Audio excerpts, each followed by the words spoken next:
Pretty Little Liars, the TV show, sometimes deals with disturbing and problematic topics. We've provided a list of content warnings in the episode description.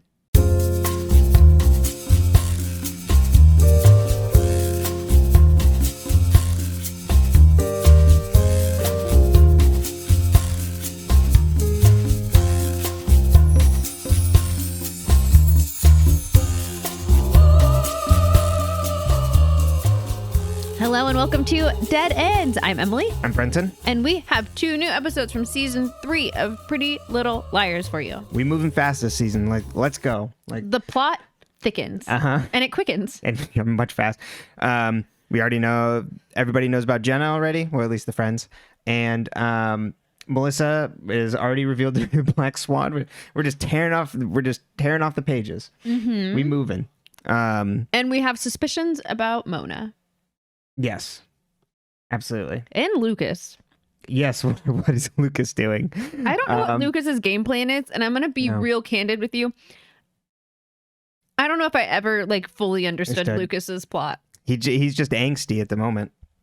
Which is a vibe. Mm-hmm. Yeah, we get it. He's Dark Lucas now, and we... You know what? At least it's better than just mopey, piney Lucas. Yeah. I'd rather you just be angsty than mad at me for not wanting to make out with you. Yeah. Mm-hmm. At least be a vibe, you know. No more forehead kisses, please. At least it was just a forehead kiss. Yes. They said they'd shot a version that was not. Yeah, a version with it where it was on the lips, and they're like, nope. It's so fucking... Could you imagine just kissing someone who's sleeping on the lips? If you kissed me on the lips while I was sleeping, what would happen to you? It'd be weird as hell. No, but what do you think I would do? You'd be like, what? You'd probably hit me or something. Yeah, because remember the morning you poked me? Yes. And I thought I was under attack? Mm-hmm. Imagine if it was your face. Exactly. I just gently touched you to wake you up, and then you're just... I thought you hit me. Rolled over I was ready to rumble. Mm-hmm. Yeah, you would 100% hit me. It's a good thing I don't have any magical powers. No. And even with a forehead kiss, I do it when you're awake. Yeah. No, if I was sleeping, if I woke up and your face was in my face, I'd be startled, to say the least. So my mother does that. If you're sick, she will stand over you while you're sleeping to make sure you're breathing, I guess. Okay. And there's nothing more terrifying than waking up in the middle of the night to a cold hand on your face and then a woman just standing over you. And you're like, I know her face, but this, I've screamed many times. That's way worse. Mine would stand in the doorway, so you're look over and there'd be a person. But I don't know, having a hand on your forehead. Checking for your fever, a cold hand.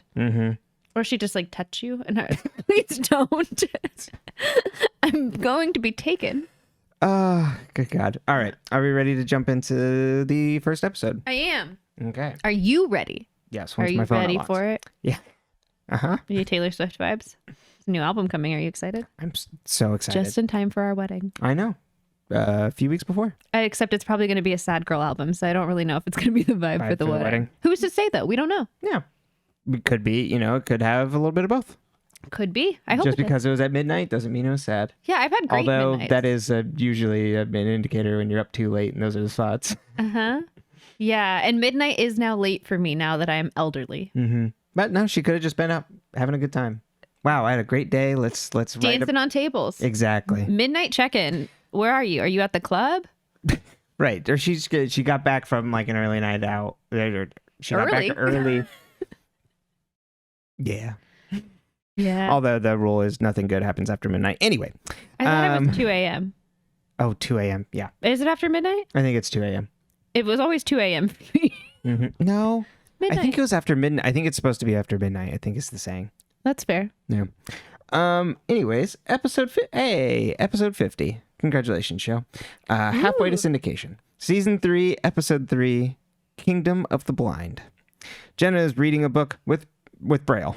It is not revealed yet. The friends then all stare at her across the courtyard. Aria wonders what she's planning, and Spencer says, that's for you to find out. Hannah says, we should push a table in front of her and see what happens.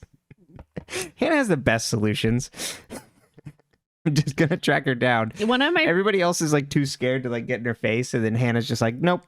One of my favorite lines about Hannah is when Spencer goes, "Do you have the subtlety of a hand grenade?" Because I'm like, that's a very accurate description. It's extremely accurate. Spencer says her mom hasn't told her about taking on Garrett yet, but with Melissa coming home tomorrow, she's probably waiting to tell both of them. We then see Lucas leaving the as the vice principal's yelling at him, saying it's all going to go on your permanent record, like your attitude's not helping, as he walks down the hall, and he walks away, and then Hannah goes to follow him. What is your permanent record? Yeah, is there supposed to be like a school record that follows you from school to school? Or, I mean, if you stay at the same school, like from front to back? I don't know. I'd assume so. But like permanent would insinuate that then after school it matters. Well, it's permanent as in it's unchanging. Mm-hmm. So like it doesn't necessarily have to matter, I guess. It's just always going to be that way. Like, are my 15 dress code violations on my high school permanent record? Did they say that too? I don't know. I guess they weren't in a TV show, so I've never really thought about it, but I think it's all made up to make you scared. Yeah. Well, I guess like if they probably have those school records. I don't know. Yeah. Hannah asks him what's going on, and Lucas says like he was supposed to give this note to his parents that his attitude is impacting his grades and relationships at school, and he lights the note on fire, because he's Dark Lucas now, and leaves. He throws it in a trash can and then leaves, and Hannah's just like, what the hell, and goes to put it out as Caleb rushes in and pours water on it and asks what the hell is going on. Caleb tells Hannah it's like, oh, Lucas will be fine. Hannah said, Caleb's like, I don't want to mess with it. Is Caleb still sleeping on the bottom bunk? Yeah. Well, no, he can't be. I don't know where Caleb's sleeping now then. Because he talks about how like Lucas and him haven't like talked in forever, and then even when Lucas went missing, no, but he was at Lucas's house when Lucas went missing. Mm-hmm. So did they just not talk at Lucas's house? I don't know. What a weird sleepover. I know, and it's like constant every day. Caleb, oh yeah, so, and then Hannah said he used to be sweet, and Caleb's like, that's the last thing guys want to hear girls describe them as. Lucas is just using all his bad boy behavior that he's been saving up in high school now. Hannah asks him to check up on Lucas, and Caleb agrees, but first wants to talk about Mona. And he's like, you don't owe anything to Mona, and you don't have to go see her. And Hannah just says, you're sweet. And Caleb rolls his eyes. Jenna asks why Aria came around to playing with her at the school assembly, and Aria says, oh, it's just to get over my stage fright. Only one way to get over it. And then Jenna says, yep, you just got to look it in the eye. The friends all discuss the Jenna situation at the lunch table, and they all discuss the keepsakes that have gone missing since they were in the coffin with Allison, and what someone might do with it. Emily says maybe it's a trap, and Aria is just like, I'm just going to roll along with it. For those of you who are watching, slide back. You can see him if you slide your chair back. Are you gonna get on a treadmill? Oh, good workout. You can scoot back in then. Emily says, Aria rolls along with it. Emily says that the retake scores are up, and she got a 94. But she thinks that someone cheated to make it look like she got way better because she didn't answer half the test, and she's paranoid that someone went in the computer to boost her grade, to make her look like she cheated. I think it was just the last page of the test she didn't do. Right, or I think she said. Well, I think she says half the test. Aria says, I think you're being paranoid, and Emily says, not being paranoid when we were being targeted. Caleb asks Lucas what's going on, and do we have to talk about something? Hannah is worried about you. Lucas says, just like a pet. Caleb says he knows about Mona being A, and Lucas says, that's just a tip of the iceberg, lots more under the surface. Caleb says, well, now it's all ancient history. And Lucas says, more like current events. Did you know that icebergs tip over and bring up all the junk, out on the bottom that you may, that it tips over and brings up all the junk on the bottom? You may want to watch out. Caleb asks if that's a threat, and Lucas says more like an observation. Is that true? Yeah, I forgot to look this up. Me too.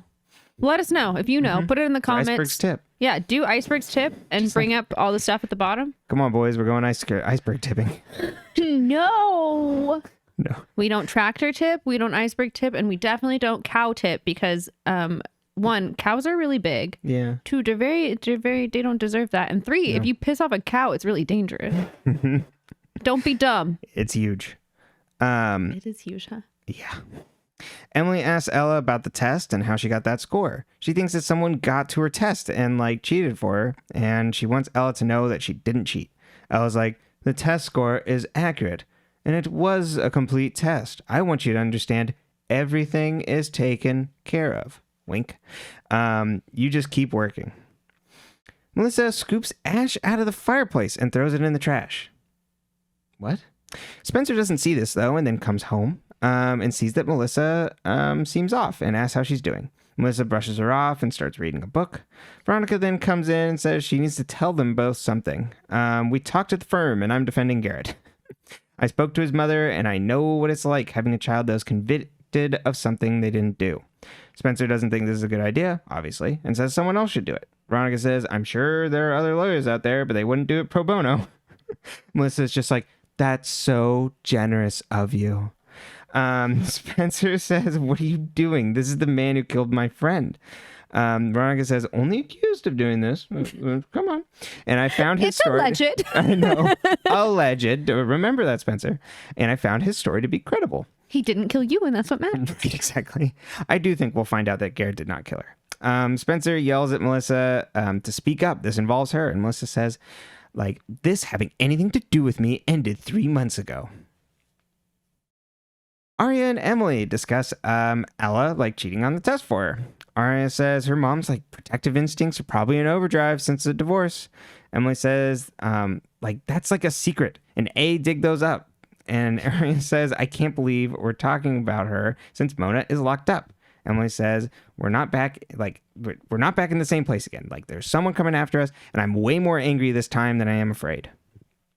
Melissa pours herself a tall glass of wine as Spencer comes downstairs, and Melissa's like, if you're gonna tell mom about this, at least be accurate. And Spencer says, you know what, whatever is going on here is none of my business. Spencer asks how she feels about Veronica representing Garrett and thinks that Melissa convinced her to do that. Then mentions her being in the video of Allison's room.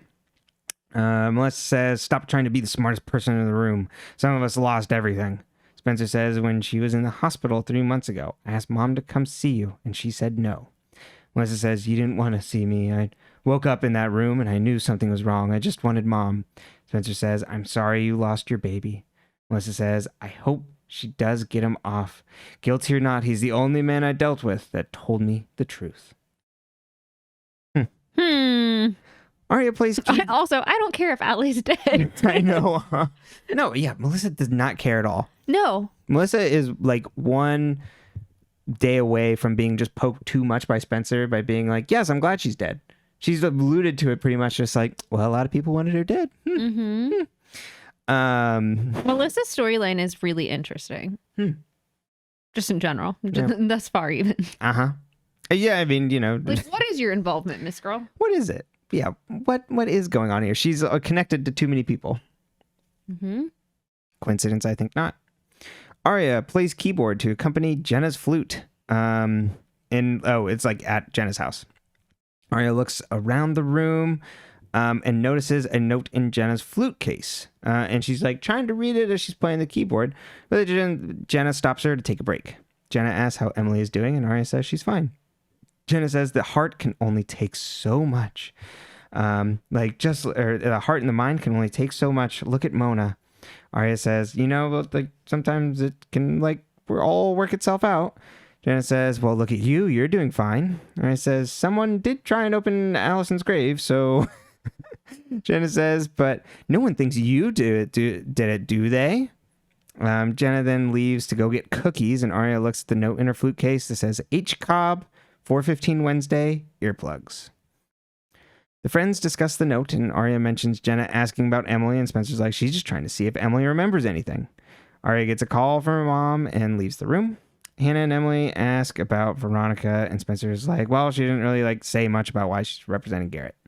Hannah mentioned she had thought about Garrett and Melissa being together, and what if Ian wasn't the father of Melissa's baby? Spencer mentions that her parents wouldn't have liked like Garrett being the father over Ian, pretty much because like Garrett's a civil servant and Ian, alluding to, came from money. Emily says maybe that's the medical records he was talking about. Aria then comes back in and says Ella has to speak with the vice principal tomorrow, but I don't know why.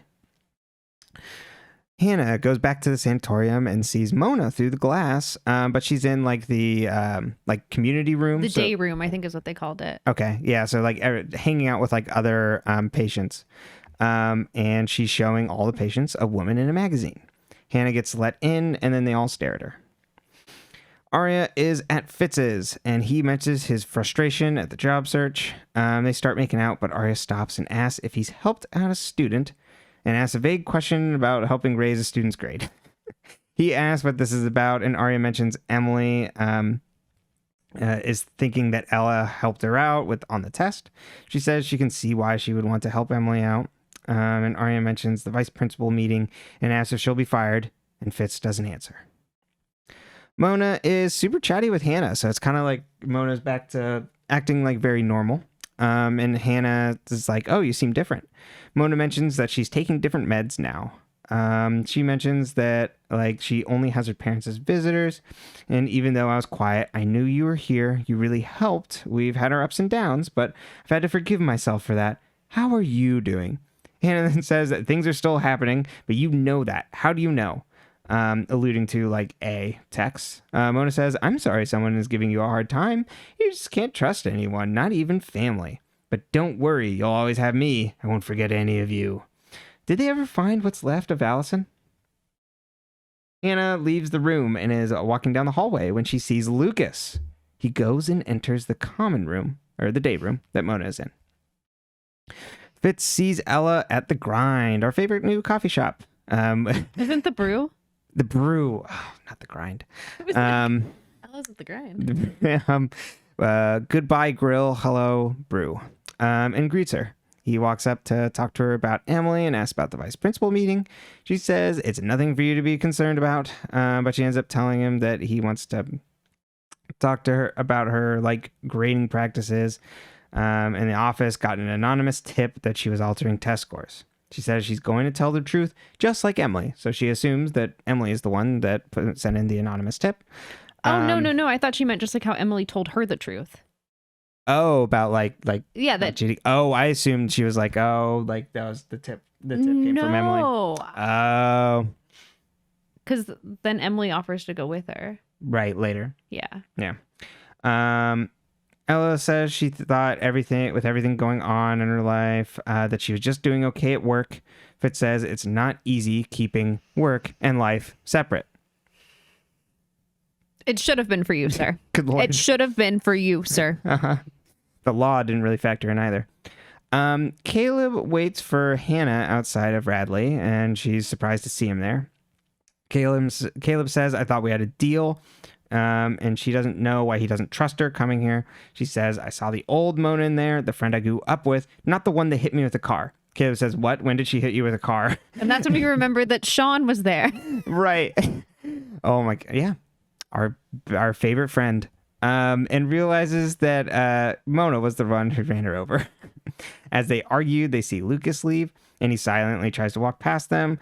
Hannah then runs up and stops to ask about why he's visiting Mona. Lucas tries to lie, but says, okay, I came to see if she's really mental, okay? Did you ever think she might be faking? That was really stupid of you to come here, Hannah. Hannah asks why she would be faking, and Lucas says she won't go to jail, and it would be safer. It is better for a lot of people if she stays crazy. Hannah and Aria sit in a car What does Lucas know? Right. Too much. Hannah and Aria sit in a car as they stake out Jenna's place, waiting to see what the note is referring to. Hannah and Aria discuss Emily's test score, and Aria mentions that maybe... Oh, so these two scenes are intercutting between Hannah and Aria sitting in a car and Spencer calling the hospital. I just wrote down, like, for clarity's sake, each scene separately. So Hannah and Aria discuss Emily's test score, and Aria mentions that maybe Emily doesn't want to be coddled. Hannah mentions Caleb seems afraid to ask her about anything now after the previous night. They then see a cab pull up and Jenna get in, and they go to follow the cab. Spencer calls a hospital pretending to be Melissa, asking for hospital records from 3 months ago when she was there. It finds out that there's like no record of Melissa ever being there, and Spencer asks them to look up maybe under her husband's name, last name Thomas. They don't find anything on the record and mention that the closest emergency room to the Hanover, where Melissa was staying, is 3 towns over. The closest other emergency room, the next I should closest. say. Yeah. Spencer then calls the Hanover, and Melissa stayed there 3 days past when she was supposedly in the hospital, which is June 10th. And on June 10th, Veronica arrived on that day, and then they checked out together on the 13th. Ella is at school as Emily comes to talk to her. Emily says she's here to talk to the vice principal with her, but Ella doesn't want her to. They then see that Fitz is walking down the hall talking to the vice principal. He mentions he came clean about trying to persuade Ella for a higher test score for Emily. And like he, was sorry for all that pressure and stuff. And then the vice principal seems to take this all in stride and is much happy to just have this all buried. And everybody is relieved, but Emily. Well, he said that he watched her grade the test because he wanted to see how she did. Like he was overinvested. Exactly.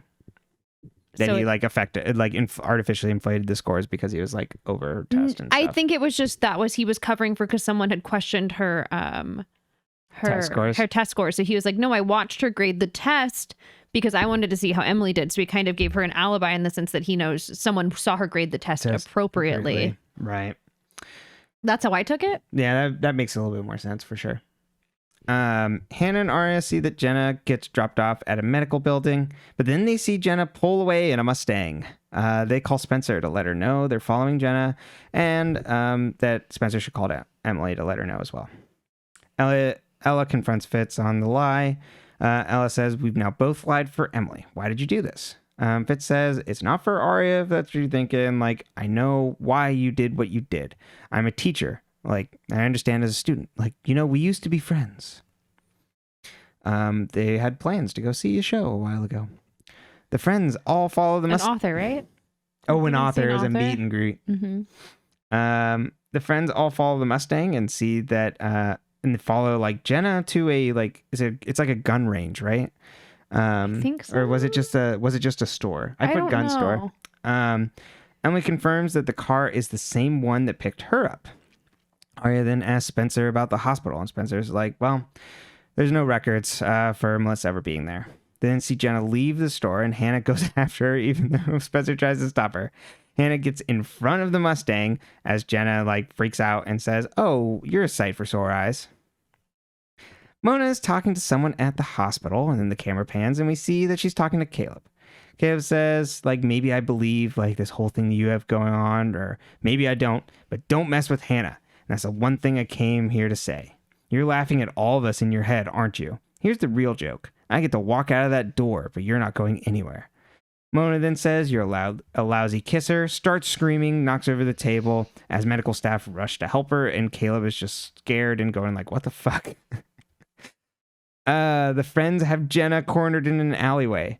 Jenna confirms she can see from the very first operation, and it was the only protection she had pretending to be blind. Remember how someone tried to burn me in a house? It's safer if people think I'm blind. And she confirms she didn't tell Toby. Emily says, I was in your car that night. And Jenna says, I was just driving. You think I enjoyed carrying that cane all day? I just need to get away. She's like, you were drunk in the middle of the road. I couldn't just leave you there. I knew you were so drunk that you probably wouldn't remember. So I picked you up, but you got freaked out of the light and jumped out. Jenna confirms this was at 12:30. Jenna says you have to promise not to tell anyone. And Aria asks for who? Who are you trying to protect from? Jenna says, if I knew that, I wouldn't have to hide. She says, you have to do this for me. You owe it to me. Veronica is looking through case files at the kitchen counter when Spencer comes home. Veronica says that they went through every open case and found some hooks that I think I can find a way somehow to represent him. Spencer says, glad you're enjoying yourself. Veronica says, innocent until proven guilty. We can't let him get railroaded by a lousy investigation. Spencer says, I found out Melissa wasn't at the hospital. And Veronica asks if Melissa told her. Spencer says, Melissa wouldn't tell me if my hair was on fire. Did you know when you went to see her that she that didn't, she had lost the baby already, or didn't have the baby. Mm-hmm. Veronica says, no, I had some suspicions, but I didn't know. Spencer asks when she did lose her baby, and Veronica says, well, you have to ask your sister. Spencer presses her, but Veronica goes silent. Of course. This family has the communication skills of, I don't know. It's the worst. It's the worst. They're it's the worst. Communicating with each other. And I mean, it's from the top down, obviously. Mm-hmm. It's taught skill. Mm-hmm. Yeah, with parents like that, no wonder. Emily approaches Fitz at the brew. Not the grind. Call it and what says, you want. Now Ella has you lying about that test. Fitz says, it was my idea. Emily says, I don't need your pity. And you wouldn't have done that if you went with Aria. Fitz says, I don't know if that's true, but you did get caught in something, and I'm sorry about that. Emily says, I'm getting tired of people treating me like I'm in glass. So then Fitz is like, I have a test from a similar class on the same subject. Take it now. And then Emily's like, fine, and happily dives in. Mona sits in bed singing, and we see that she has a Queen of Hearts card in her hand. This is related to earlier when she was teaching Hannah. I didn't write it in my notes, but she was like teaching Hannah about like card games. Mm-hmm. Our POV shot this episode is a glass table with teeth on a tray. Yay me. And letters that match the similar of like the necklace all over and like a string. A gloved hand then pours a glass and opens up a freezer that has a large body bag in it that says like Karen and Son's funeral directory on it. The end. Okay. Haleb and Lucas showdown. Do icebergs really roll over? A question we need to find out. That was my first note. We'll have to look into this. But the Haleb and Lucas tension to me, I'm like, okay, what's happening here, boys? Right. Mm-hmm.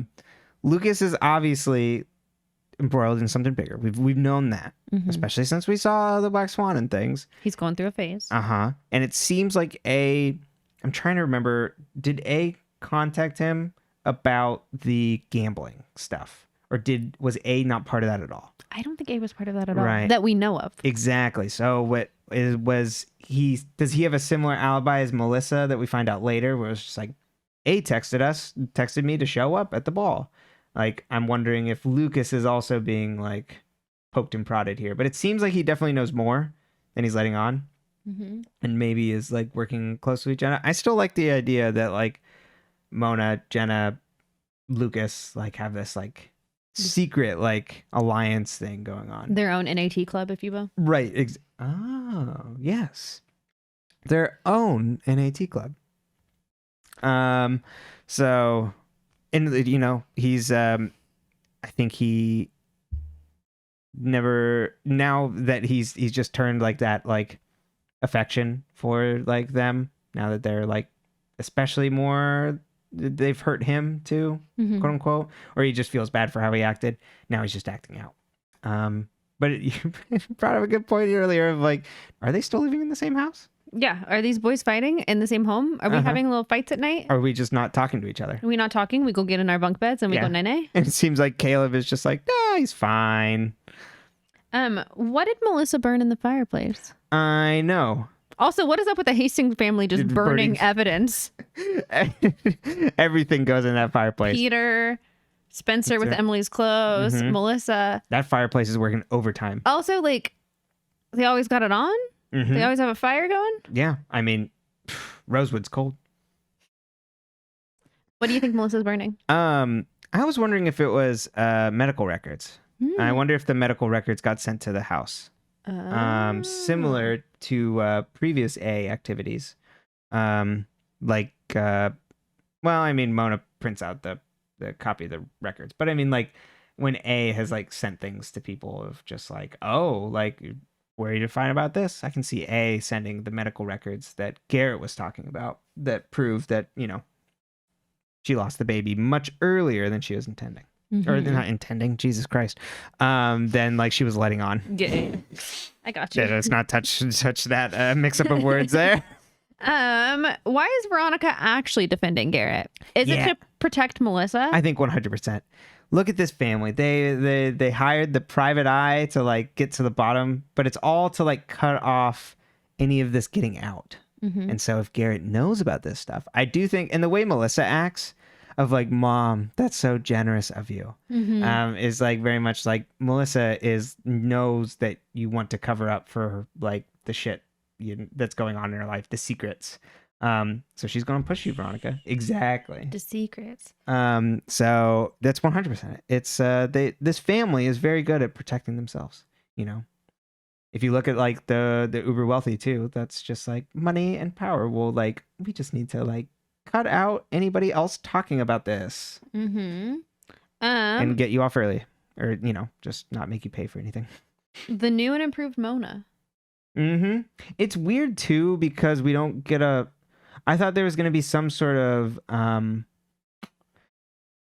follow up in terms of her like bleeding in that scene, because you know, like it was I think the end of the last we saw her, was like poking her finger. That was gonna somehow be the thing that gets her cut off from seeing people. But we don't get anything on that. So yeah, the new and improved Mona definitely seems obviously suspicious, because we don't know, there's no indication of why she's changed. Like what changed? That she's suddenly feeling better. Does she like? Seems like she has a plan of some sort. So like, why is that? But also, and she knows things exactly. So she's being fed information. I'm wondering if that's coming from Lucas. I don't think he's just there to see if she's like quote unquote mentally ill. But yeah, and then the faking thing. It's like, okay, show. You know, again, going back to, she has a personality disorder, so maybe she should be locked up anyway. That's not really how it works. But they don't actually have anything. I mean, I guess the police do have that she was the head of the A layer stuff. So I guess they could technically charge her for something. Stalking. Yeah. Yeah. Well, and I think also like then it would be easier to assume that she could have been involved with the death of Maya. Right. And it seems like I mean, you know, that's next episode, but where she's still a person of interest. So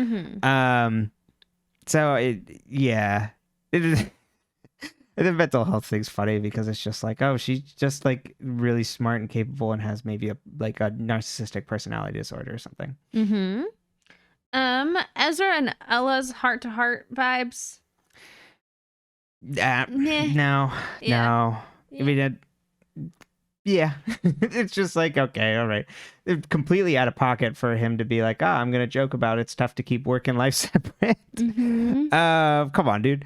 But, well, I mean, I shouldn't be asking him. I mean, it is funny that it's just like, we used to be friends. It's like, oh, right. Like, you kind of were like buddy at like when you were both teaching at the school. Like, I mean, they were friendly. Well, they were going to go to that author together. And like, Ella's so what a nice teacher. Well, so was the other teacher, you know. Right. But Ella was also like, wow, he's such a nice guy. Like, yeah, we're great. Remember, and she talked to him in the closet and was like, oh, like, I'm so glad Aria has like a teacher she trusts and can talk to. Anyway, enough about that. Why does Jenna want Aria alone so badly? Yeah, that is a good question. Of like what Aria is trying to, or not Aria. What Jenna's trying to do. Because we don't get a good. It seems like she thinks that Aria is the best person to probe on this stuff. In terms of like, I think taking the temperature. I think they are right of taking the temperature on like, does Emily remember and things like that. It's like a way of her finding out information from Aria. And I wonder why she thinks Aria would be the best person to do that. Maybe because she thinks Aria would feel the worst because of like the pottery class and shit. Which, fair. But so I think that's exactly her motive for cornering. She's the one she could corner the easiest to get information out of. Separate from the pack. Yes. And then like Jenna's very good at that like one-on-one manipulation. Sometimes we forget Caleb wasn't there from the very beginning. We forget Sean exists. Right. But when Caleb's like, oh my God, she hit you with a car. I'm like, Did no one like even gossip about this to you at school? I guess not. Well, he does like later go like, oh, she was the one that hit you?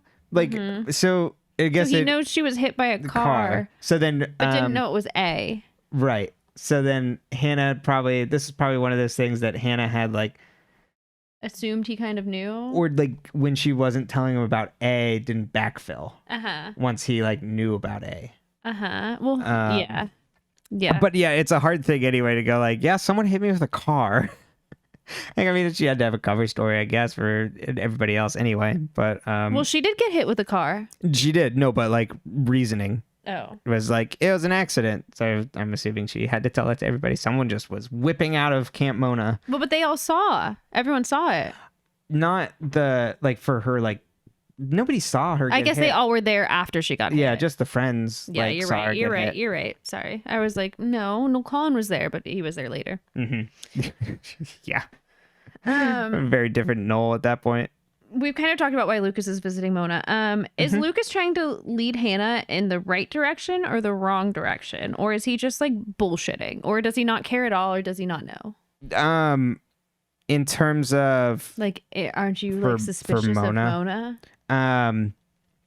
Is he supposed to be doing that? Like, is he in on something that he's supposed to be misleading her? Right. Is he trying to give her like, hey, I'm in something and I need you to like think? I think when he's backed into a, because I don't think Lucas is good backed into a corner, and Hannah's really good. Hannah and Caleb are both really good at backing him into a corner on this. So then I think he's involved in something that he's not 100% invested in. So then when they back him into a corner, he's telling them bits and pieces of like what he knows and is involved in. So he is leading them on the right direction.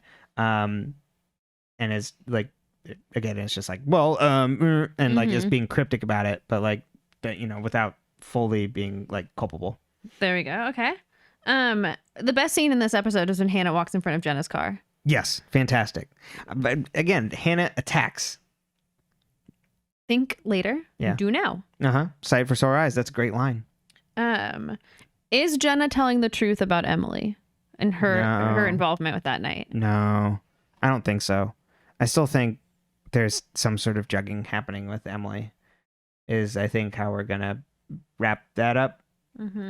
Because the problem drinking has kind of gone away as like a plot point, at least for these episodes. Who knows? It might come back up. Like Emily's not consistently blacking out. It was like, and even when she was drinking, she wasn't blacking out. She mentions to Toby, this is the only time it's happened. Exactly. So I think we're gonna get like a she was drugged sort of thing. By Jenna makes the whole like night. Well, Jenna's involved. Okay. Because she gets put in the car. Because like, why did Emily leave the house? Is a question mark. Exactly. So I'm assuming whatever that call was, like she then like met up with Jenna outside. I think Jenna could have gotten her out of the house with a call, being like, "Hey, I know something about Allison or something," or like even about Maya.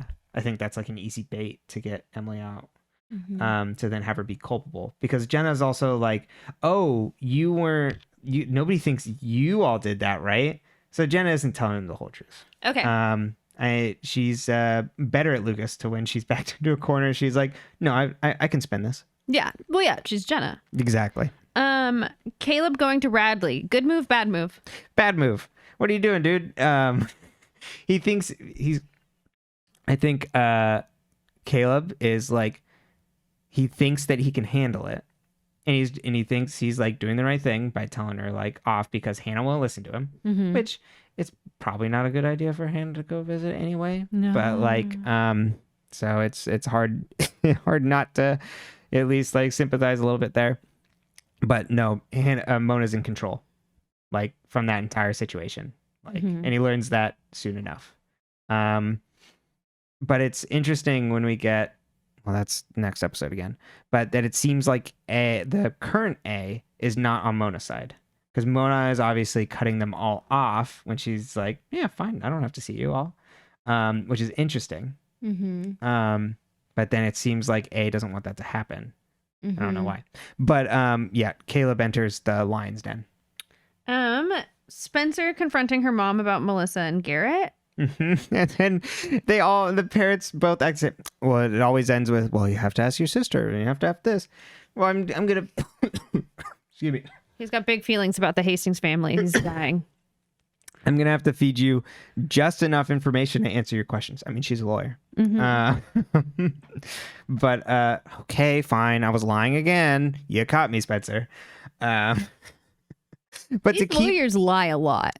All the time. Do lawyers lie all the time? That's the popular conception. You know, my cousin who's a lawyer who is no longer actively practicing law in that way now. She's horrible at lying. She doesn't see it. No. Remember we played that game where we had played a game where you had to like accuse other people of being like the assassin or bad person or whatever in the game. And she would just, if it was her, she'd immediately start picking on like me or her husband. Like, just like, she's like, it's you. That's why you're laughing. And you're like, oh, you're blaming me. So it's 100% you. I won a few rounds. You did. How was that? I just had to shut up. Yep. Because you just watched Katie yell at us. We love you, Katie. Yes, love you, Katie. But yeah, that's at least a popular conception. But I do think in terms of what this family like represents, as in like the really rich, most powerful people in town, it's just like, well, we have to keep this secret. We have to protect our own and bury everything else. Spencer doesn't need to know about this because, like, if Spencer knows about it, she could tell other people. Yeah. What does Mona's Queen of Hearts card mean? Yeah. I'm gonna be honest with you. I have no idea. But you think it'll be important, like the tweezers? Yeah, it's all gonna lead to something. Maybe she's got a MacGyver thing going on. It's just like with the tweezers and the card, then she makes her escape, and she's got a rope and a rubber band. What does the rubber band do? I don't know. I'm not MacGyver, but yeah, I'm like, this is gonna come back up later, but I have no idea. And then last but not least, who is A keeping on? Oh, wait, she could be using it as a way to maybe send a message out or something. Oh. She writes a message on the card with blood. I don't know. Ooh. That's the only. I'm trying to put the two together. Jesus. Well, that's gross. Who's A keeping on ice? Oh, I'd assume. Well, yeah, that doesn't really. They found Maya's body. Yeah, they have Maya's body. And then it wouldn't really matter to keep Allison's body on ice. What do you mean? 'Cause she's already been in the ground. But I guess that's like, it would keep it from like getting worse, from smelling if it's like shut in there. So I guess it could be Allison's body. Oh, it's so gross. No one else is missing. Trying to think. I don't think anybody else is missing. Do you think it's someone we know that's in there? Maybe not. It could not be. That's what I always try. I try and map it that it'd have to be someone we know, but I guess it doesn't have to. Could be the lady from the shop, from the doll shop. Oh no. But she was terrifying. Very terrifying. I don't know if I think she'd be better dead though. Like, no, she's just as terrifying. Yeah. I don't have any good. If it's not someone we know, then I don't really have any. Because I can't really think of who it'd be. I think everybody's kind of like checked in for the season. We've had roll call. Unless it's like Ian's body. Oh, I didn't think about Ian. Yeah, so that could be the other. But he's also buried. That's all right. But his grave wasn't dug up. Not that we know of. Yeah. Or maybe it's just a body bag and it's filled with something else. Maybe it's a body bag from. Okay, here's another way we could spin this. It's a body bag full of crap from Allison's grave, which is empty. The coffin was empty and filled with all the riches and treasures and mysteries. It's kind of like Then where are the teeth coming from? The golden case. I would like to believe they're fake. And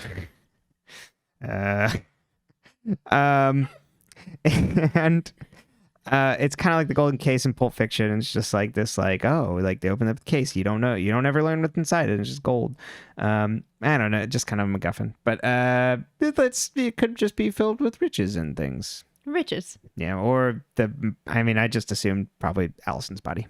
Okay. Fair enough. That's what I have for you on this episode. All right. Episode 51, season 3, episode 4. I put part 4. You know what? If that's how you feel. Yeah. Bird of a feather. The friends are at the grill. Hey, welcome back to the grill. Discussing if they believe Jenna or not. They then discuss who else could be A. And then they float that Lucas could be A. And then they start wondering who the Black Swan would be. Or the Black Swan could also be A. Melissa and Veronica are like in the background getting more food, and Hannah says Melissa's maybe the Black Swan, and that she could have been faking being pregnant. Damn, hit it right nail on the head. Jenna comes in and yells at Veronica. No, sorry, Jenna. Jason. Apologies. Jason De Laurentiis comes in and yells at Veronica saying, "You think you could avoid me forever? Why are you representing Garrett?" Veronica says, "Innocent until proven guilty," because, she's a lawyer and that's her line. "Let the process play out and worry about yourself." Jason says, "Don't worry, I am." Spencer runs after him, and then the friends run out after her. And Spencer goes to see if he's okay, and Jason says, "No, but I will be." He then puts up a sign offering $50,000 for finding Allison's body. They then all get a text from A that says, "Imagine what I could do with 50 grand." Veronica is digging through case files at the house again. Spencer shows Veronica the posters that Jason put up. She asks what happens if the person comes up with the body. Veronica says they'd go to prison for at least 10 years. It'd be easy to build a case against someone who took the body. Yeah, I would think so. Aria and Hannah discuss Byron wearing new aftershave, and he seems to be gearing up for a date with Meredith. Hannah mentions Aria should tell Ella, as it's better to hear from her than someone else. Aria then goes to visit her mom in the classroom and tries to say hey, you should get out of the house. Just tries to have her make plans with friends, get out of the house. Ella asks, go do something. Yeah. Ella's like, "Why are you doing this? Why are you trying to get me out of the house?" And Aria says, "Oh, it's nothing." Hannah then goes to visit Mona, but the nurse says she's not allowed any visitors since the doctor ordered it, and she has lost her visitation privileges. Emily is training at the grind. Good God. The brew. To be a server. And then he's like, and the man is just like, "Yeah, good job. I'll be counting on you, and then you can be a barista at some point." A man then walks in. Every girl's dream. Uh-huh. A man then walks in and asks if she's Emily, and introduces himself as Maya's cousin Nate, and he has to talk. Emily says it's her first day here, are we able to talk later? He gives her his number and says he's now in the area going to Hollis, so call me whenever. Hannah is on the phone asking if the visitation can change as Caleb walks in, and he's just like, "I got tickets for us to go see Bon Iver." She isn't excited. She's just like, "Oh, wow." And then says she got off the phone with the sanatorium and that Mona lost visitation. Caleb confesses to going there and that he told her to stop messing with her and tells her about Mona flipping out.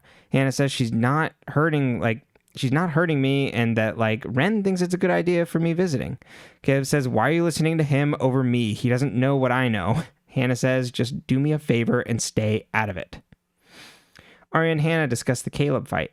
Hannah says, "It's killing me not telling Caleb why I'm going there." And Aria says, "Maybe you should tell him about it." Yeah, good advice. Hannah, they've kind of broke the seal on this stuff. So why not? Yeah, why not tell him again? Yeah. Hannah sees Aria is looking through, and he would totally believe you. He's not going to not believe you of why you he'd probably be well, it's probably stupid of you to make up that cover story and things. But I mean, either way, you were up a creek. Mm-hmm. Yeah, it doesn't go that way. Hannah sees Aria is looking through online dating profiles and calls her out for not telling her mom about Byron and Meredith. They then talk about They didn't talk down on online dating and men's profiles and stuff, as was commonplace at this time. Who are the freaks that are meeting online? Ashley then comes in because they're then also creating a profile for Ella. Mm-hmm. Yeah, so they're looking at adult men as teenagers. Mm-hmm. So I think that also plays into that. It totally. But I feel I just remember at the time it was just wow, you met online. There was a much weirder stigma I feel around it. Apps weren't a thing. Mm-hmm. Ashley comes in and wonders why they shut the laptop so fast. And she's like, "No more secrets." They then show Ashley the profiles, and Ashley recommends a different dating website. Mm-hmm. Spencer waits outside for Jason's youth group to finish. And as he comes out, she asks him if he's gotten any calls on the flyer. He's like, "Nothing solid yet." And she says, "Let the police handle this. I don't think you're going to be able to handle all these people calling." And he's like, "Really? Because they handled the case so well? I can handle these crackpots calling me, and I can tell when someone's lying. Can you?" Spencer asks what he means, and he says, "Why do you think your mom took the case? Maybe she doesn't want to see the Hastings name get tarnished and has an alternative reason outside of the criminal defense." Yes. You know what, Jason? I think, by golly, you might be onto something. Yeah, I think he's, out of anybody, Jason is the one that is most fed up with the Hastings. His parents. Or his parent. Hannah and Aria create a dating profile for Ella, and Hannah puts in the username as Hot Mama. Emily sees Nate, meets Nate, sorry. He shows Emily a picture that Maya had sent of her. He says that if her parents hadn't threatened to send her back to camp, she might still be here. Emily mentions that she hasn't been able to talk to Maya's family, that she wishes like the service was in town and she'd be able to go. Nate mentions that the service is for family only, but I'm actually here to give you something that they found. It's a gift to Emily, and it's a t-shirt with the poster of the movie they saw on their first date. Hannah sneaks around Radley without anybody seeing. She sees Wilden give Ren a subpoena to interrogate Mona. Ren tries to stop him, but Wilden just moves right past him. Ren then sees Hannah, but doesn't give up her presence. Emily and Nate are getting food. Nate mentions past memories of how Maya, they were it sounds like their family was really close. And then they all go to leave. He says Maya talked about Emily all the time and said she was her first real love. Emily asks for Maya's parents' address to send a thank you. He says, "I can give it to you later. I'm just glad I finally got to meet you." Emily sees he left his book on the table when he left. The nerd boy version of leaving your sweater at the boys' house. Exactly. Hannah is... Oh no, I forgot something. Oh, she's going to have to call. Hannah is waiting with Ren while Wilden is interviewing Mona about Allison's missing remains. Hannah asks to be snuck in there after he's done, but Ren says he can't. Ren mentions that he got in trouble previously for extending her visitation hours for Hannah to be able to see her. Hannah says she didn't know that he did that, but thanks him. The friends all sync up on the current mysteries around Mona and Melissa. Spencer says why would Melissa be A or any of those things, and they rattle off all the things that Spencer did to her, breaking off her engagement. Kissing every man she's ever dated. The weird pregnancy things, and she would also fit the costume. Which, yes, and yeah, we'll talk about that a bit more later. Spencer then grabs her keys and is like, "All right, I'm going to Philly." Ashley is at the brew as Ella walks in. They discuss the posters that Jason put up and Maya's death.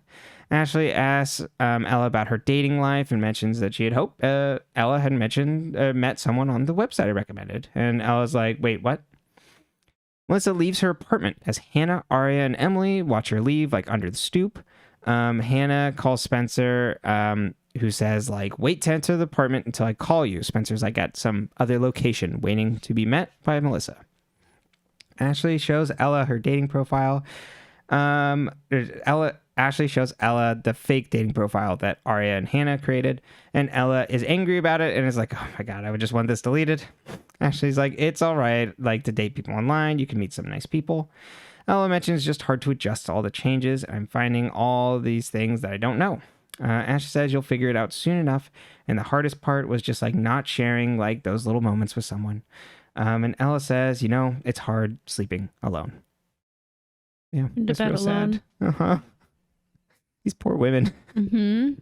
The men of this town, and just in general, you know what? I'm going to put a blanket statement out here. Yeah. It's not a great gender a lot of the time. No. Mm-mm. You're a diamond in the rough, honey. Well, thank you so much. You're welcome. Conflict free. I don't know. I feel like your childhood might disagree with that, but carry on. Yeah, that's fair. The three friends await from Spencer's text, but they decide, you know what? It's time to go into Melissa's apartment. We then cut to Spencer waiting, but there's no Melissa. We then cut back to the three friends entering the apartment and snooping around. Emily notices a book on her bookshelf with a sticky note in it, picks it up and looks at it, but then puts it back down on the coffee table. Spencer gets a text from Melissa that says she forgot her wallet and will be there in 10. The three friends continue to search, but don't find anything, and they missed a text from Spencer that says, "Don't go in." Emily notices Melissa outside, so then they scramble to put things away and hide. Hannah knocks over something that has a bunch of paper clips in it, and they go everywhere. Melissa then enters the apartment and notices the book from the shelf on her coffee table. She puts it back up as the three friends we see are hiding in the closet. Melissa opens the closet, but they're like hiding behind like a different part of it. She finds her wallet in her jacket, takes it, and then leaves without noticing the friends. And the friends breathe a big sigh of relief. Emily finds a bag for a costume shop in the closet, and they open it to find a silver dress. So, not quite the Black Swan. Aria digs in, though, and then finds a dark feather that matches the feather that Hannah found after the party. Later, they show Spencer the two feathers, and Spencer says, "Fine, I'm going back to Philly." But the friend says, "No, don't go back. She could be dangerous, and she's after all of us." Spencer says, "Okay, once Emily's off at 8, we'll pick her up, and we'll all go together." Spencer arrives back home and then is surprised by Melissa in the kitchen. Melissa says, "I came back from Mom since Jason humiliated her at the grill." Spencer says, "I know you dressed as the Black Swan, and I know you didn't lose the baby on June 10th. On June 10th. When did you actually lose it?" Melissa gets rattled by this and says she lost it the day they found Ian's body. She tried to tell Spencer the day of his funeral, but saw the phone in Spencer's bag and thought Spencer was the one sending her text from Ian. If you remember that, they found like Ian's phone. There was a phone that was slipped into Spencer's bag. I was going to say Ian's phone was placed in Spencer's bag. Melissa says it was too much, so I pretended to not lose the baby, and that's at least how it started. Spencer says, "You had to know this wouldn't last, right? Why were you even at the masquerade ball?" Veronica then appears behind them and says, "I would like to know myself." You didn't seem to ask before. Hannah tells Aria over the phone that she's going to tell Haleb tonight. Hannah then gets a text from A that says, "I'm everywhere, Hannah," and it's a picture of a car that's crashed, and a man in a jacket with the EMT jacket says Montecito EMT on it. I'm not sure if they have their own emergency service or if they would just go straight to Santa Barbara. Yeah, they might. I do know later that when they are flying out of the Montecito airport, that unless that is a private airport, I don't think it's real. Yeah. Santa Barbara's got a small enough airport anyway. So I wouldn't think so. They might have a private airport in Montecito, though. Yeah, that's true. These people might fly private. Melissa says she received a package with the Black Swan outfit in it, with a note that says, "Wear this and go to the ball or everyone else finds out." The note also said to distract Jenna at the ball. She then saw all the friends and ran. Melissa assumed it was Mona because she never got another note. Melissa then leaves to go lie down. Spencer waits until she's upstairs and asks Veronica who else knew she was faking it. Veronica says, "Well, your father and Garrett." Spencer asks, just a matter of factness. Spencer asks if that's why she took the case. Veronica says Garrett told her his public defender was putting together a list of witnesses and included the PI that they hired to follow Melissa is on the list. If this got out, they would think that Melissa is guilty of something. Veronica says, you can't tell anyone. Like it or not, this is your family. We're really bad at telling you things, but stick with us. Stay loyal. Why? We're not sure. We'll eventually tell you the truth. Eventually. You have to really press us on it, though. Hannah studies the picture that she received in her text as Haleb comes over and he says his mom was in a car accident, but she's okay.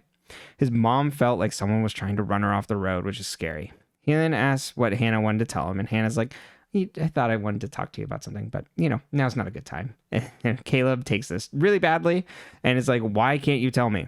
He's like, this last year when you lied, you were trying to protect me. There's no more A. Why are you lying to me now? Hannah then asks him to drop it, and Haleb then goes to leave.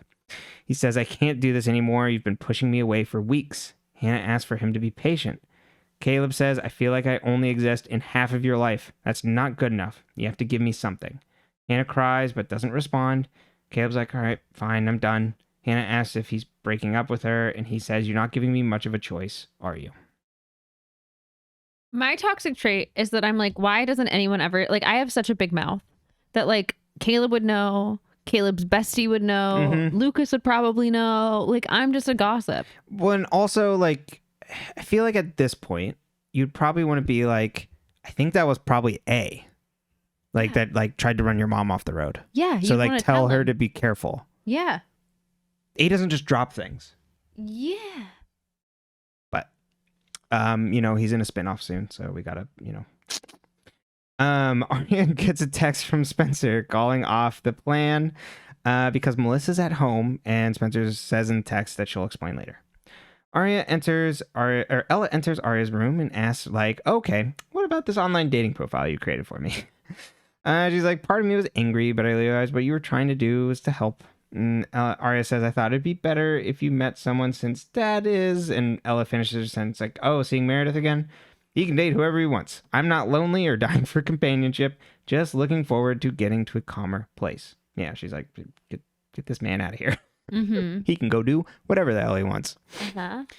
Emily meets Nate again and gives him back his book. Nate says, I forgot my parents' address in my car. I can get that for you. And he's like, he offers to mail Emily's card for her.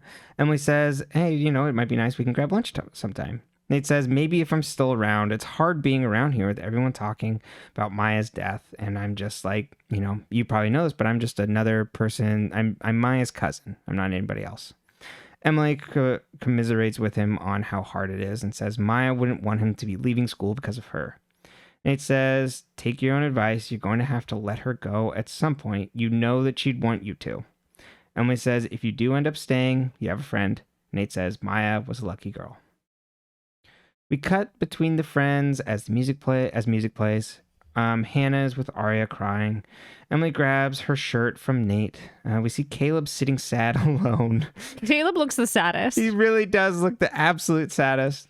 Because he's just like, I don't understand. Which I get. Spencer walks alone as Jason stops her as she's walking by his house. He says he's received over 200 calls that are all just lies. Spencer says she's looking forward to going to college and getting out. Jason says, unfortunately, it doesn't really work that way in my experience. You can leave Rosewood, but it doesn't leave you. He gets a text and he's like, oh, sorry, I gotta go out. He's like, I'm withdrawing the reward and you were right. It's too much for me to handle. Spencer says, the truth always comes out one way or another, Jason. As he sits alone, he pulls out his checkbook and writes a check addressed to Cash for $50K. He then makes a call to meet someone in a parking lot in 15 minutes. Spencer walks home as she sees a police car drive up. Wilden pulls up asking how far away her parents' lake house is. Spencer asks why, and he says, just curious. Yeah. POV shot. A gloved hand stirs a drink as a voice over the intercom welcomes you to the Montecito Airport. The laptop that the gloved hand is working on is looking at Mona's Radley records and switches her visitation to permitted. They then pay $50 in cash on top of the bill. The end. All right. You know what I appreciate in this episode? What? Caleb's honesty with his visit to Mona. He immediately cops to it. Uh-huh. Be more like Caleb, everyone else. Yeah, no. We should all aspire to be like Caleb. And he's also like similar to Hannah, and that he's not going to let something sit down. Or sit down. He's a everybody's standing only. He's not going to let anything lie. Like, he's like, I want to like cut this all out. Like, this really sucks. We need to talk, or otherwise, like, I can't be in this. I can't do this. And Hannah, I think it's rough, of course, intentionally, because like this is hard for us to see, like this like relationship that we like go south. You love them. I do. But it's like, okay, like, are they doing this because like he's on a spinoff in 8 episodes? And like, I made the threat, I think last time, that if Hannah and Ren start being together, this head will go directly into this desk. Okay. So also, then do you think Caleb is in game? Yeah, definitely. Okay. I think once they bring it back, I think right now he's like, again, because they have to get him away from the town. I can easily see. You're not going to be able to predict how they get him away from the town. It is. I could not have dreamt this. Okay, that's really exciting then. I love it. But I mean, they had to get him, I think, broken up with Hannah I guess that's at least like one conception of it. I mean, they could still be together, I guess, technically, and just have her like over on the other show too. But I had assumed that there was going to be some sort of friction come up. Oh, there's friction, but let me tell you, you could not make this up. So I knew something was coming. I just didn't think there was going to be stuff in episode 4 already. Well, but yeah, it's just like the highs and lows. Highs and lows, pretty low lies. Yeah, it's just like the same thing again. You know, where it's like, I can't tell you. It's just like, okay, but now we're taking it from Spencer and Toby to Haleb. It gets really cyclical in that way, the relationships. Because they always have to keep a secret. And then, you know, as shows go, we've got to like have relationship trouble. And none of the girls are telling the guys again about it. Right, exactly. And then, which isn't my favorite. It's always one of those things of like, talk to each other. Same. Let's talk about Ella's online dating profile. What do we think of that? Do we think that's fun, fresh, fierce? I mean, it's a funny thing, but I do like it in the sense that it's a way for Aria to not have to confront her own feelings of feeling weird about her dad dating Meredith, because in Ella's case, it might feel a little weird, but Ella's just like, yeah, I'm fucking happy to be rid of this asshole. Yeah. He immediately went back to the 20-year-old he was dating. And it's worse. We don't get into it, but it's really going to be worse for Aria in the long run, because if this is a woman that's always going to be around and she has a relationship with her father, then like that sucks. But I mean, the dating profile thing is, I think, poking fun at the modern conventions at the time, and also trying to be like, hey, it's not so bad with like Ashley like being that. I do like that Ashley is like out and about doing it, because it seems like Ashley like wants to.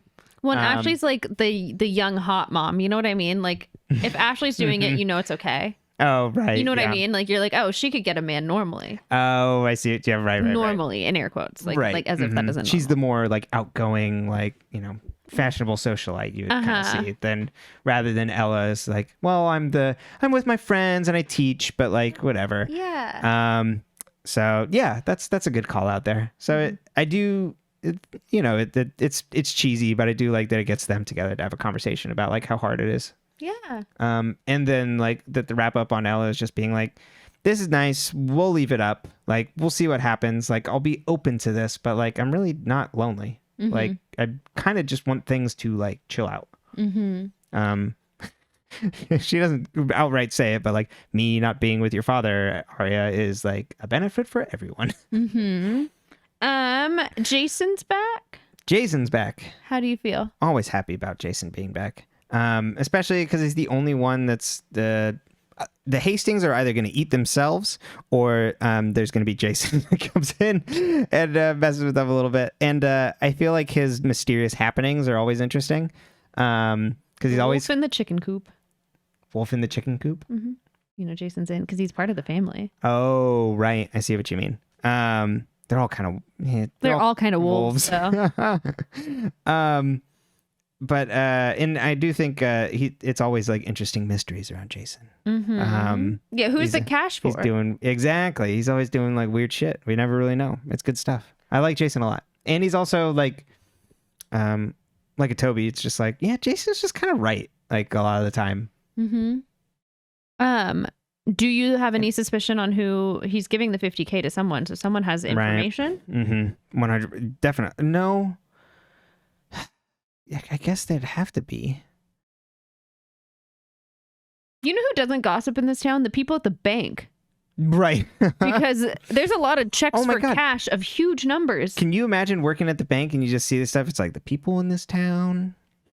But you know what I heard? Right. I heard Jason cashed a check for $50,000. Totally, yeah. He pulled down all the posters and he never said anything.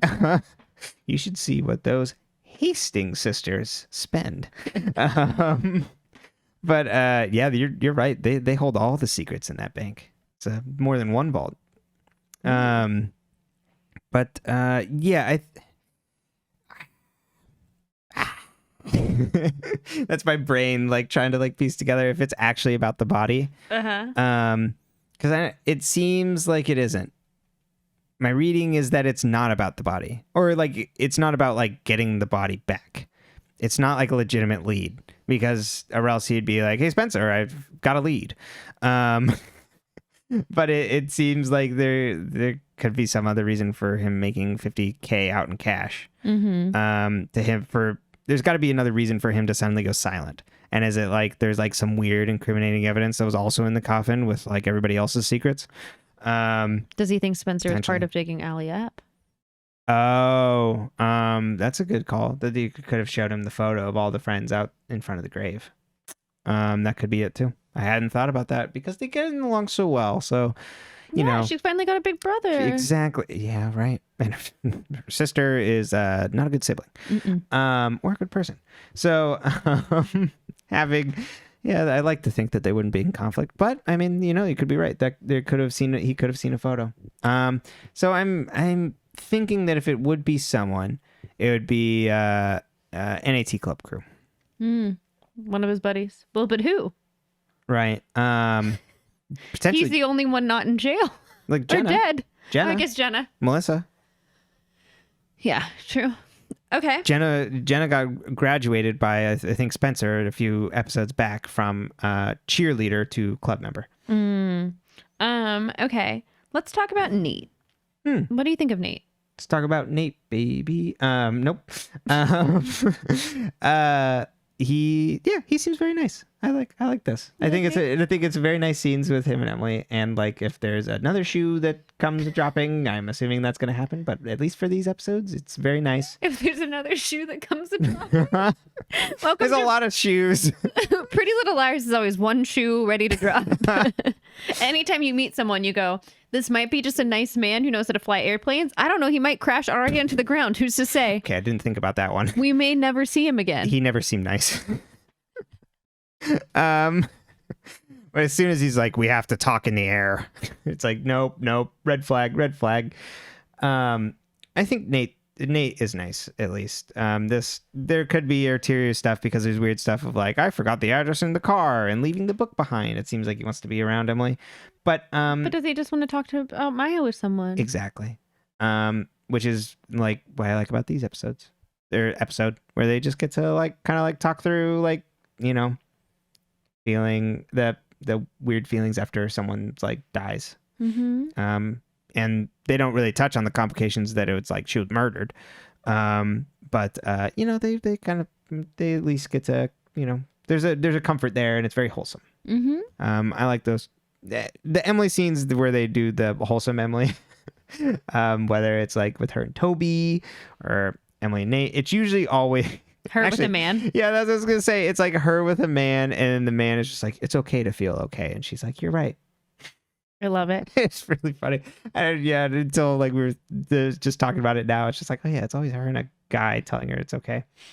Why was Melissa the Black Swan? Is Melissa telling the truth? No, I don't think so.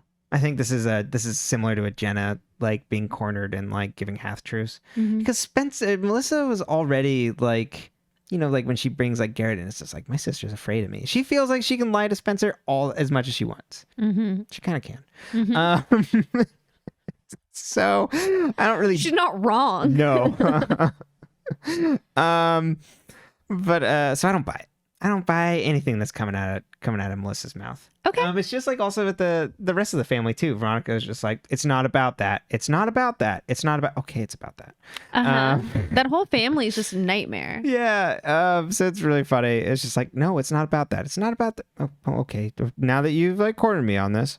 So yeah, I think Melissa's way more involved. Same with Lucas. Way more involved with whatever the hell is happening. There could be like some like texts going back and forth, but I don't think it's just wear this, distract Jenna. I don't think so. Why doesn't Hannah just tell Caleb the truth? I know. Like I said, they've already broke the seal, and he would like understand. Big sad. It is. I guess like she's scared of like what that'd be, which, you know, I guess this A is coming for body parts. Right. But at the same time, it's just like you should probably warn her mom or his mom in Montecito. And then last but not least, what's Wilden up to? Yeah. You know, sniffing on leads. I still think that at some point in the future, It's gonna come back around that he's connected to Jenna's web of men. That would die for her as the,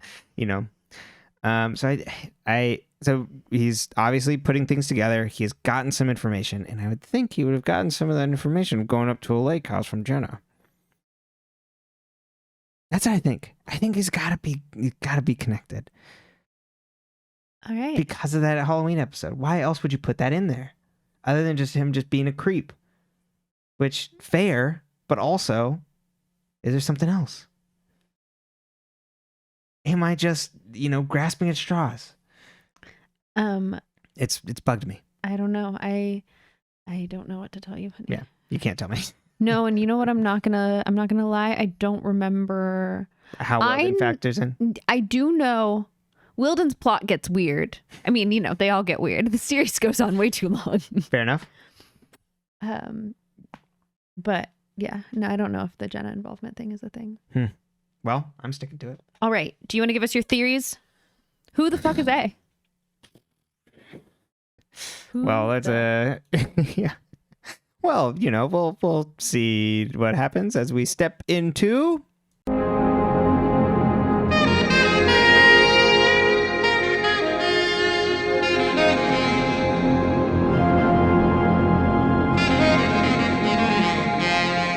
Very cool. The station. Welcome, everybody. Yeah, who the fuck is A?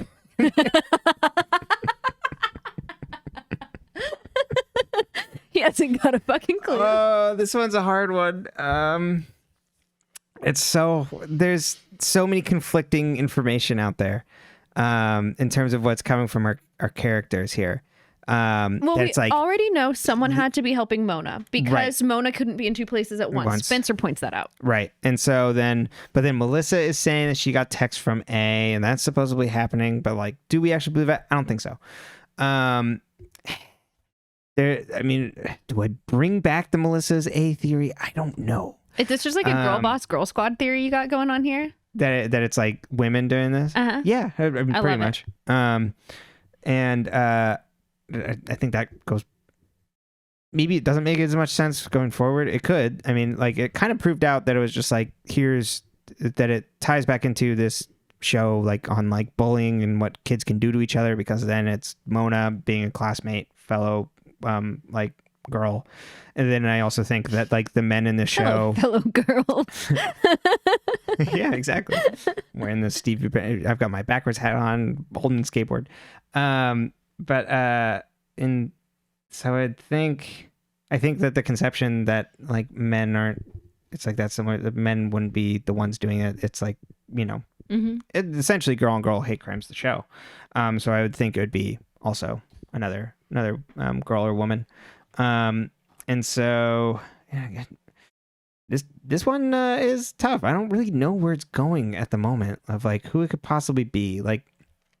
I still think Jenna is a ringleader, but not in the same way as that A is. Mm-hmm. So who would take up the mantle? I still think Jenna was also helping Mona, but wasn't A. And is connected to more master plans that Jenna has, and Jenna's kind of like Ozymandias and Watchmen, where it's just I have all plans all at once. I'm the smartest person here. I've factored all these things together. And every time they corner her, they get a little bit of the truth, but not enough. Okay. So I still think keep an eye out for Jenna. But who? Well, we'll go Melissa. We'll stick with Melissa. I don't feel great about it, but we'll stick with Melissa at the moment. Okay. There could also be the twin twist. Okay, if it's a twin twist, then not connected to Jenna. Trying to get back at these people. If it could also be different, it could also be now that we have a different A, could also be Allison. It also seems like her and Mona were more connected than we knew. So and I don't think that Mona, where she tells about meeting Allison there, seems I don't think that's completely false. That there was maybe some half truth. Exactly. And maybe some collaboration happening after that.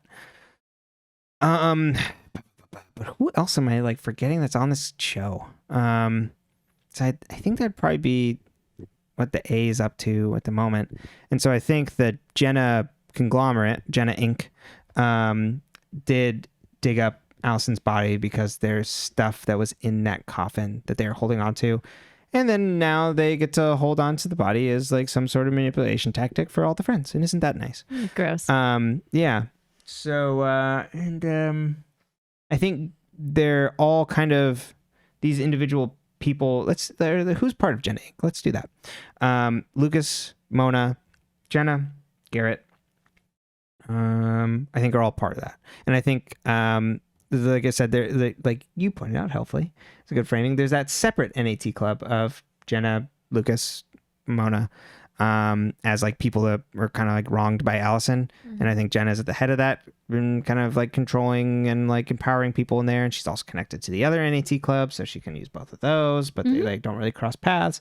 But they also don't like, really like working with each other. So like they have to like, Jenna has to manipulate them all in different ways to like keep them in. So then that's why like Lucas is like freaking out as like Dark Lucas, and Mona has some sort of idea of like, Mona is like feeling empowered from the Bradley for some reason, maybe because she can't be touched at this point. I like it. Yeah, so she could be have gone rogue from Jenna and all that. So all right, lots of moving parts. It's hard to have a good theory right now. It is. It's super early. So that's my best guesses. So thank you so much for joining us. Goodbye.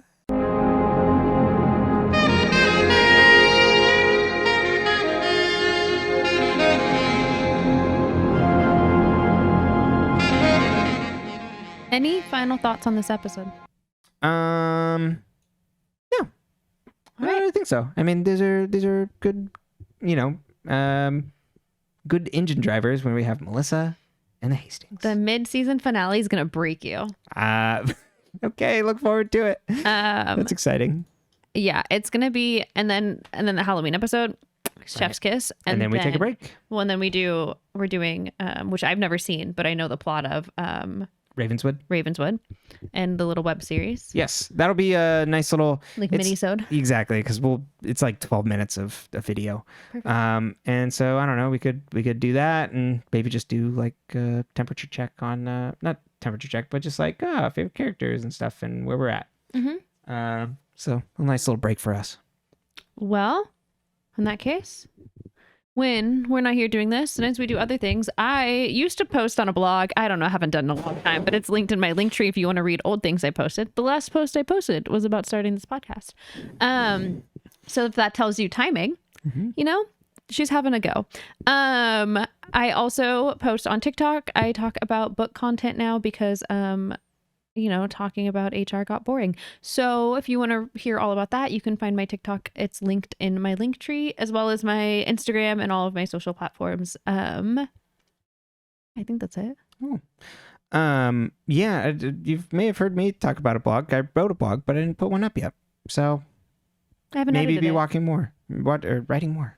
No, you'll walk more. I'm gonna walk. Go get more on the treadmill. Yeah, you can find that in the link trees. Just but a video of you walking. Exactly, it'll be beautiful. Come to a blog for that. And you can find this podcast on all your podcast platforms of choice if you so choose to listen to the audio version at Dead Ends. You can also find this on YouTube for the video version. This week you can see our corgi standing on a treadmill. That's right. Exciting times. Don't worry, it's not on. Yeah. Well, I mean, if you listened and got this far, maybe you listened to the audio version. And rate, review us, subscribe. We're a small podcast, so any of that supposedly helps. So we appreciate for the people who have so far. So thank you so much for listening and all that stuff. Yeah, thanks for being here. Yeah. Thanks for spending your time with us. Yeah. We appreciate you. We do. Thank you for being a friend. And we're still going to be here.